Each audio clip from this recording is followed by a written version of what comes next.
Narito ang balita mula sa GMA Integrated News. Bagyang humina ang Bagyong Hener nang dumaan ito sa bulubundukin ng Cordillera. Nananatili itong tropical depression at may taglay na lakas ng hangin na hanggang 45 kilometers per hour ayon sa Pag-asa.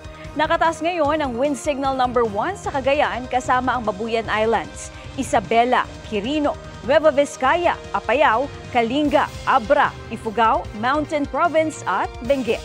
Maging sa Ilocos Provinces, La Union, Pangasinan, Zambales, Tarlac, Nueva Ecija, Pampanga, Bulacan at northern at central portions ng Bataan. Pati sa Aurora, northern portion ng Quezon kasama ang mga isla ng Polillo, northern portion ng Rizal at northern portion ng Metro Manila. Mamayang gabi o umaga bukas, posibleng nasa labas na ng PAR ang Bagyong Hener.